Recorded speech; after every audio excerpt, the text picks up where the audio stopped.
What's up guys, this is Matt from RamseyVoice.com and thank you so much for watching this video. Today I want to talk to you about a subject that is near and dear to every singer's heart, and that subject is vocal range. So today we're going to talk about what is vocal range, we're going to talk about how to find your vocal range, and I'm going to give you an exercise to find that today, but we're also going to talk about why it's important to find your vocal range and how you can actually use that information to make some really smart choices about yourself as an artist. Now, before we get started, if you find this video helpful, make sure that you like, subscribe, and turn on notifications for this channel. Or if you're ready to just jump right on in and start expanding your range, check out my complete singing course, Master Your Voice. Okay, now that that's out of the way, let's talk about vocal range. What is vocal range? Vocal range, very simply, is the measurement from the lowest note that you can sing up to the highest note you can sing.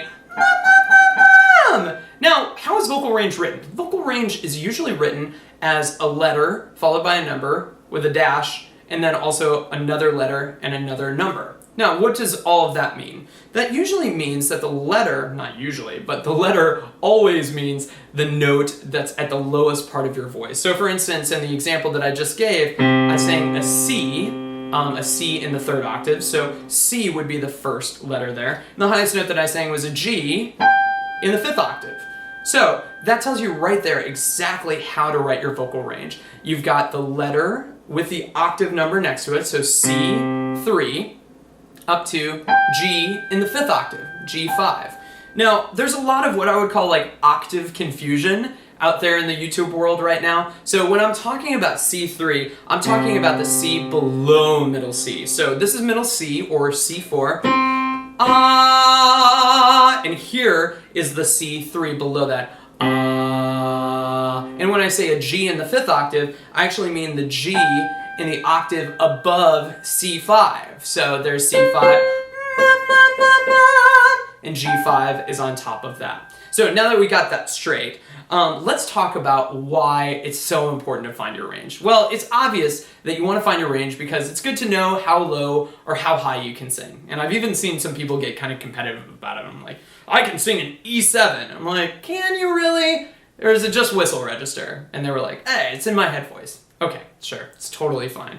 But in addition to being able to find how low and how high you can sing, there's lots of good reasons to find your vocal range. One of the biggest is that it will help you determine your voice type. Now, what do I mean by voice type? Your voice type is like examples such as bass, tenor, contralto, alto, soprano. These are all the different voice types. And a big part of determining your voice type is knowing how low and how high you can sing comfortably, assuming that you've had some vocal training. And that's actually a really important kind of assumption because there's a lot of guys out there, sorry to pick on the guys, but there's a lot of guys out there that can't sing past an E4 without breaking or straining. That doesn't necessarily mean that you're a bass just because you can't sing up past an E4. You could very well be a tenor, but unless you've had some vocal training to help you get through that transition up into your head voice, you may not have the full expanse of your range. So just wanted to point that out. The next reason that you want to know your vocal range is it's really good to know where your weak spots are. Just like I was talking about, a lot of guys have a problem singing around that E4, the they'll either flip it and break or they'll and pull through it. Same thing is true for ladies around an A4, or a But wouldn't it be so great if you knew exactly where those trouble spots were in your voice? If you find your vocal range, it's very easy to tell exactly where those trouble spots are. The third reason why it's really important to find your vocal range is to be able to measure your progress as you're taking singing lessons, singing instruction, online singing courses, whatever training that you're doing. It's really, really a great idea to kind of have a snapshot of before and after. So I just started my vocal training and I could only sing up to a G4.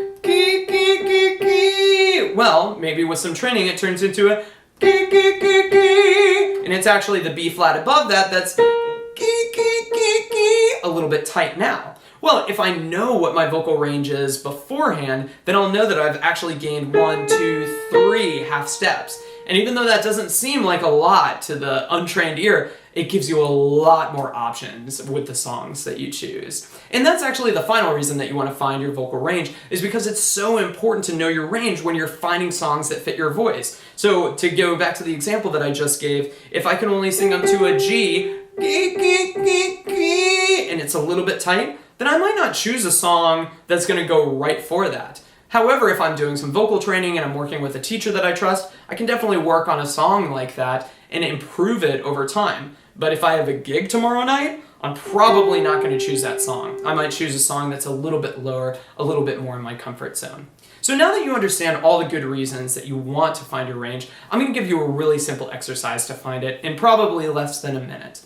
Now, before I show you the exercise, I just want to point out that there's a lot of great articles, videos, and apps out there that are dedicated to helping you find your range. Now, I did a lot of research on this before I actually did this video, and I want to warn you that it's very, very easy to kind of game those apps or to kind of like cheat, even if you're not aware of it. And that's just because it's very easy to kind of either sing in your whistle register and then it's like all of a sudden I've got like 7 octaves, or it's easy to do it in your vocal fry to get to the lower notes. No, we're actually talking about the notes that are comfortable for you. I'm not talking about notes that break or strain a little bit. Those are totally fine. But if you're pushing your voice super far in either direction, you can't really count that as your range. That's not really comfortable for you anymore. And there's actually a term for that. It's called tessitura, which is kind of the comfortable range. Now today, I'm just going to show you a very simple exercise. We're going to start in the middle of the keyboard on C4, because this note works great for guys, it works great for girls. And you can do this scale no matter what gender you are. And all we're going to do is we're just going to sing a C major scale down to as low as you can possibly sing. And what you're going to do is, as soon as you get to that note, write it down. I'm going to have the numbers and the letters flashing on the screen. Then we're going to start over, and I'm going to start from that middle C again, and we're going to go up as high as we can and take a note on what that note is for you as well. Now, I want to stay out of your way so that you can hear what you're doing, but I'm just going to sing along with you for the first octave just so that you can get a chance to hear what I'm talking about. Now, don't be subject to octave confusion here. I'm talking about C4, and it sounds like ah. For a lot of guys, it's going to be pretty close to the top of your chest voice. It may feel like it's at the top part of your voice, but that's actually the note that we're starting on, not that's too easy. And that's where we get into some of the, well, I can sing a G7 and a G2. It's like, well, can you? So we're going to start from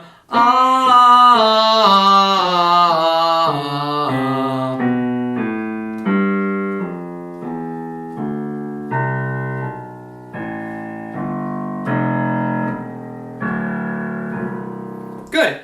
Now we can do it a little bit slower. Here it is once more.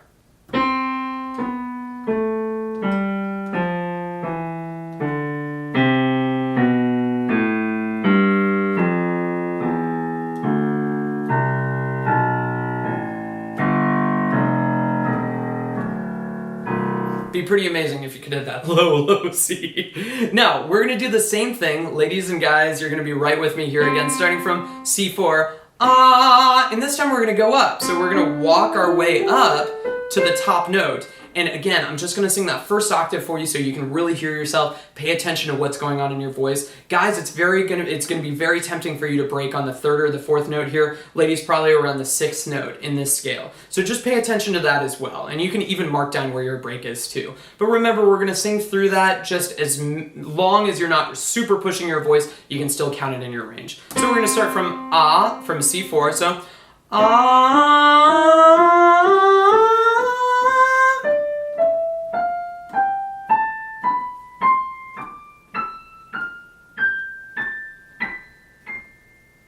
Fantastic. Good. I'm going to do that a little bit slower, and I'm not going to sing this time. So starting again from make sure you're starting right there. Here we go.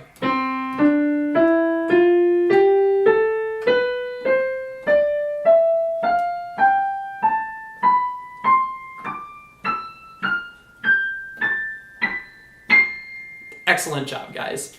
So if you found the lowest note that you can sing, and you found the highest note that you can sing, make sure that you write those guys down, put it in a place where you can actually check in on it every once in a while, and then consider doing a little bit of vocal training to see if you can start to expand on that. Now, I do want to point out that just because you can sing up to that high note doesn't always mean that it sounds good. Like, for instance, like a